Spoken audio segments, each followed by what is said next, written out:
जय सिया राम। सब सुख लाए तुम्हारी सरना, तुम रक्षक काहू को डरना। जो लोग हनुमान जी की भक्ति करते हैं उन भक्तों से बातचीत कीजिए और बहुत सूक्ष्मता से अगर अध्ययन किया जाए, इन बातों पे विचार किया जाए, तो एक बात देखने में आती है कि जीवन में अनुकूलता बढ़ती है। अनुकूलता प्रतिकूलता ये तो जीवन का स्वभाव है, ये तो चलता रहेगा, लेकिन अनुकूलताएं बढ़ने लगती हैं, आपके फेवर में काम होने लगता है। बहुत गहराई से अगर आप विचार करें तो बहुत से ऐसे अवसर आपको जीवन में दिखाई देंगे कि लगता था कि सब कुछ प्रतिकूल है, कोई कुछ बात सुनने वाला नहीं है, यहाँ भला कैसे काम हो सकता है, कैसे काम बनेगा, कौन मेरी सुनेगा। और अचानक ऐसा लगता है जैसे सामने वाले के हृदय में प्रभु राम बैठ गए और आपके पक्ष में वो व्यक्ति बातें बोलने लगा। जो आपके लिए मुश्किल लग रहा था वो सब आसान होने लगा। अभी आप निराशा के गर्त में डूब रहे थे कि आशा का संचार होने लगा। कुछ ऐसी चीज़ें आपके सामने आ गई, कुछ ऐसे लोग मिल गए, कुछ ऐसी बातें आपने सुन ली जिससे एक बार पुनः जीवन में आशा का संचार हो गया और ये जीवन फिर से एक बार उम्मीदों से भरा हुआ दिखाई देने लगा। कई बार जो सीधे सरल जो भक्त हैं जब अपने अनुभव लिख करके भेजते हैं तो ये पढ़ कर के बड़ा आनंद आता है और लगता है कि ये जो प्रयास हनुमान भक्ति पे ये चल रहा है पिछले 2.5 साल 3 सालों से, अगर कुछ लोगों के जीवन में भी हनुमान जी की भक्ति बढ़ जाए और इनके जीवन में अनुकूलताएं आ जाएं, जीवन सुखमय बन जाए और जो जीवन का उद्देश्य है वो पूरा होने लगे, तो एक तरह से ये सार्थकता इसकी समझी जाएगी जो प्रयास किया जा रहा है। एक कुछ अनुभवों की अभी हम बात करेंगे और ये छोटे छोटे अनुभव हैं जो आपको बताएंगे कि आप हनुमान जी की भक्ति में रहेंगे। हनुमान जी के प्रति आपका जितना विश्वास होगा, जितना गहरा विश्वास होगा, उस अनुरूप आपको फल जरूर प्राप्त होगा। अनुकूलताएं आपके जीवन में अवश्य बढ़ेंगी। जीवन की जो कठिनाइयां हैं, समस्याएं हैं, वो धीरे धीरे घटने लगेंगी। पूर्ण विश्वास रखना होगा। ऐसा नहीं कि आजमाने के लिए आ गए हैं, चलो कुछ दिन करके देखते हैं, इस भाव से नहीं। इसमें एक भाव पढ़ के सुनाते हैं। एक लिख करके भक्त ने भेजा है कि मैंने आपके सारे वीडियो देखा है और आज भी आपके हर वीडियो को देखकर ही सोते हैं। बहुत से ऐसे भक्त हैं जो लिख करके मेरे पास भेजते हैं कि रात्रि शयन से पहले, नींद में जाने से पहले हनुमान भक्ति पे कोई ना कोई हनुमान जी का वीडियो ज़रूर देखते हैं और उसके बाद फिर नींद में चले जाते हैं, उसके बाद सो जाते हैं। तो बड़ी अच्छी रात बीतती है, दुस्वप्न नहीं आते और सुबह जब उठते हैं तो एक तरोताज़ा लगता है, ऐसा महसूस होता है। तो उन्होंने लिखा है कि आपके हर वीडियो को देखकर ही सोते हैं, क्योंकि मेरी लाइफ में जो खुशी आई वो आपकी वीडियो देखकर हम आज ज़िंदा हैं तो सिर्फ हनुमान जी की वजह से। ये तो वीडियो तो एक माध्यम है, हम हनुमान जी की बात कर रहे हैं, करने वाले तो हनुमान जी हैं, एक वीडियो तो बस माध्यम भर है, एक माध्यम। इस माध्यम से यूट्यूब पे मिल गया वीडियो, करने वाले सब हनुमान जी हैं। हनुमान जी की वजह से हम आपको थैंक्स बोलना चाहते हैं कि इतनी जानकारी प्रभु के बारे में देते हैं और हमसे जो भी हो सकता है वो हम सब करते हैं अपने प्रभु के लिए।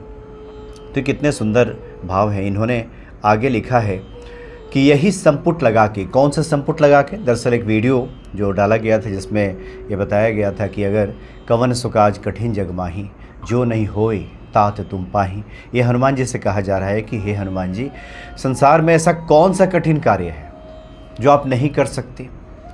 कौन सा ऐसा कठिन कार्य है? कोई भी ऐसा कार्य नहीं है जिसको कठिन कहा जा सके हनुमान जी के लिए, जो हनुमान जी ना कर सकते हो। कोई काम नहीं है ऐसा दुनिया में। तो इसका संपुट लगा करके हनुमान चालीसा का पाठ किया जाए तो उसका फल प्राप्त होता है।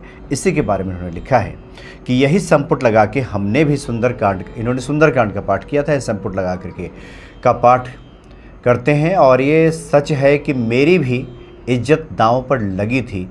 हमने भी किसी का 1 लाख रुपए का कर्ज देना था और हमारे पास कुछ भी नहीं था देने के लिए। हनुमान जी की कृपा से उस इंसान ने खुद सामने से आकर के बोला कि आप पैसे मत दो क्योंकि आपको तो फंसाया गया है, इन्होंने लिखा। और इन्होंने लिखा है कि मनोज जी, ये सच था कि वो पैसा हमने नहीं लिया था बट किसी को दिलवाया था, लेकिन इन्होंने दिलवाया था तो जिसने दिया था इन्हीं को ढूंढ रहा था, पकड़ रहा था कि आप ही को 1 लाख रुपए देना होगा, लेकिन वो मान गया। जो हम कह रहे हैं कि वो व्यक्ति फेवर में आ जाता है, आपके लिए अनुकूल हो जाता है। ऐसा लगता है कि जैसे स्वयं उसको हनुमान जी प्रेरित कर रहे हैं और आपके पक्ष में वो जा कर के बोल रहा है।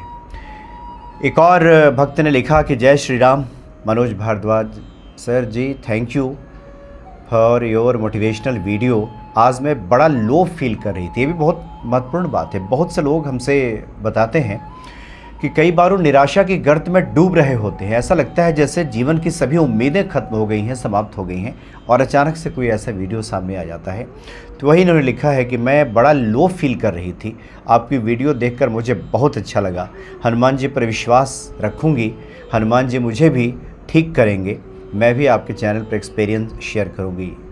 अब इन्होंने ये नहीं लिखा है क्या इन्हें परेशानी है, लेकिन इन्होंने ज़रूर लिखा है कि लो फील कर रही थी, बहुत दुखी अवस्था में थी, और इस तरह की वीडियो देख करके उम्मीद बनी है कि हनुमान जी अवश्य कृपा करेंगे और इनका जीवन भी खुशहाल बनेगा।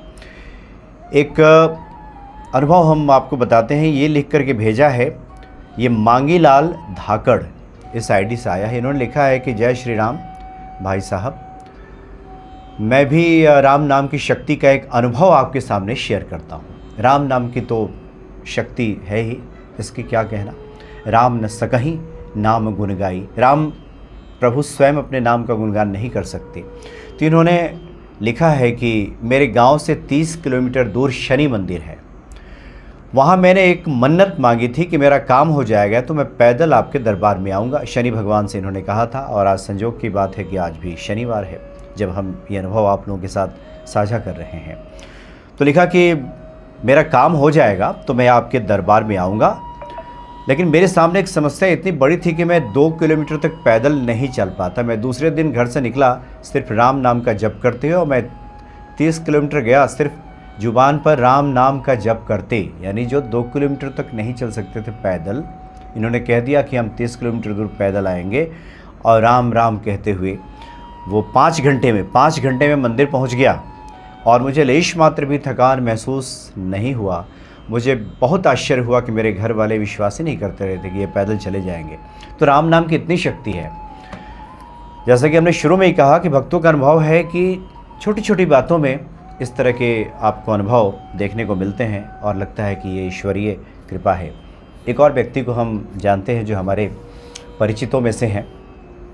वो दरअसल पैर से सक्षम नहीं है, उनको चलने में दिक्कत होती है, विकलांगता की स्थिति रहती है, और ख़ासकर अगर जूते उतार दें तो वो तो चल ही नहीं पाते हैं, बिल्कुल नहीं चल पाते। तो ऐसे में इसी कारण से धार्मिक भाव होने के बावजूद वो किसी धार्मिक यात्रा पे इसी कारण से नहीं निकलते थे कि जब मंदिर जाएंगे तो जूते उतारने होंगे। और कुछ मंदिर ऐसे हैं, खास करके जो बड़े मंदिर हैं, बड़े धार्मिक स्थल हैं, हो सकता है कि 500 मीटर 1 किलोमीटर तक भी पैदल चलना पड़ जाए, तो फिर कैसे चलेंगे। तो इसलिए वो नहीं गए। लेकिन उनकी आदत में ये शामिल है कि राम नाम अवश्य लिखते हैं, लोगों को प्रेरित भी करते हैं कि आप भी राम नाम लिखिए। और राम नाम के कई चमत्कार वो बताते हैं कि जब से उन्होंने राम नाम लिखना शुरू किया तब से उनके जीवन में बहुत से ऐसी चमत्कृत कर देने वाली घटनाएं घटी जिस पे सहज ही विश्वास करना मुश्किल हो जाता है। तो राम नाम वो रोज़ लिखते हैं। तो बताते हैं कि एक बार उनके बच्चों ने जिद किया कि नहीं आप भी चलिए दर्शन के लिए। तो वृंदावन वो गए, और वहाँ पे बांके बिहारी जी का भी उन्होंने दर्शन किया, और राधा रानी बरसाना भी गए, वहाँ भी दर्शन किया। तो वहाँ पे ऊपर पहुँच गए जो बरसाना मंदिर है। लेकिन जो लोग भी आप लोग गए हैं जानते होंगे कि वहाँ जूते उतारने के बाद कम से कम चलना पड़ता है, 500 मीटर 1 किलोमीटर तक लगभग चलना पड़ता है, तब जा कर के आप दर्शन कर पाते हैं। फिर सीढ़ियाँ हैं, ऊँची सीढ़ियाँ हैं, फिर वहाँ चढ़ाई है, वहाँ जाना पड़ता है। तो उन्होंने अपने बच्चों से कहा कि हम तो यही इंतज़ार करते हैं, चूँकि हमारे लिए संभव नहीं है कि हम अंदर जाकर के दर्शन कर सकें। तो इनके बच्चों ने कहा ठीक है। लेकिन बच्चे थोड़े आगे बढ़े तो इनके मन में ये बात आई कि इतनी दूर से हम आ गए हैं बरसाने, और हम दर्शन ना कर सकें, ये तो मेरा दुर्भाग्य है। उनसे रहा नहीं गया कि नहीं, हम भी दर्शन के लिए चलेंगे।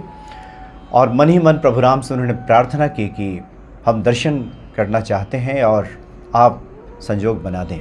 और कहते हैं कि जूते उतारने के बाद जो आज तक वो कभी चले ही नहीं 100 कदम भी, वो चलते चले गए, दर्शन किया, दर्शन करके आ गए, लौट गए, अपने स्थान पे बैठ गए। लेकिन जब बैठ कर के आए तो उनके मन में एक बात आई कि हम तो बेकार ही डर रहे थे, मेरे अंदर ये है, साहस है, शक्ति है, हम तो चल सकते हैं। यानी खुद पे एक तरह से गर्व महसूस हो रहा था। लेकिन उन्होंने कहा कि दूसरे ही क्षण एक दृश्य उन्हें दिखाई दिया कि एक व्यक्ति दर्शन करने जा रहा था। वो बैसाखी के सहारे, उसका एक ही पैर था और वो एक तरह से एक पैर से वो बैसाखी के सहारे टेक के वो व्यक्ति आगे जा रहा था। तो इन्हें लगता है कि प्रभु राम ये संदेश दे रहे हैं कि तुम क्या हो, इस तरह के लोग भी हमारी कृपा से पंगु चढ़े गिरवर गहनम, जिस पर राम की कृपा हो जाती है तो लंगड़ा व्यक्ति भी जो पैरों से अक्षम है वो पहाड़ पे चढ़ जाता है। मूक हो ही वाचाल, और जो गूंगा व्यक्ति है वो उत्तम कोटि का वक्ता बन जाता है राम की कृपा जब होती है तो। और जो अग्नि है वो शीतलता प्रदान करने लगती है। इसलिए ताकह कछु प्रभु अगम नहीं, जा पर तुम अनुकूल, जिस पे प्रभु राम अनुकूल हो जाते हैं, जब वही अनुकूल हो जाते हैं तो फिर पूरा संसार अनुकूल हो जाता है। इसलिए भक्तों के इस तरह के अनुभव हैं, और जिसका जिस अनुरूप गहरा विश्वास है उसी अनुरूप ये सब फलित होता है। अगर हमें लगता है कि नहीं ये नहीं हो सकता, ये हमें ही करना पड़ेगा, तो फिर वो ईश्वर कृपा से वंचित हो जाता है। इसलिए पुरुषार्थ तो आवश्यक है, लेकिन पुरुषार्थ के साथ साथ ईश्वरीय कृपा की तो नितांत आवश्यकता है। चूँकि पुरुषार्थ तो व्यवहारिक अर्थ में करना ही होगा और बिना किए इसका काम नहीं चलेगा, लेकिन ये भाव अगर बना रहे कि जो कुछ भी मेरे भीतर, जो भी सक्षमता दिखाई दे रही है, जो साहस दिखाई दे रहा है, जो पुरुषार्थ दिखाई दे रहा है, ये उसी ईश्वर का बल है। ये उन्हीं के बल से हम कर पा रहे हैं, उन्हीं के बल से हम बोल पा रहे हैं, तब बात कुछ और हो जाती है, तब वो व्यक्ति ईश्वरीय कृपा का पात्र बन जाता है। राहुल संकीर्तन जी के बारे में ये कहा जाता है कि उनके जैसा उत्तम वक्ता कोई नहीं था, लेकिन आखिरी क्षणों में, और ये ऐसा हुआ उनसे जो मिलने गए लोग, साहित्यकार लोग, उन लोगों का ये अनुभव है कि आखिरी क्षणों में ना तो किसी को पहचानते थे और उत्तम कोटि का वक्ता, जुबान लड़खड़ा रही थी, बोल नहीं पा रहे थे आखिरी क्षणों में। तब ऐसे में ध्यान आया कि इनके भीतर से जो वर्षों तक जो शक्ति बोलती रही, वो शक्ति कौन थी?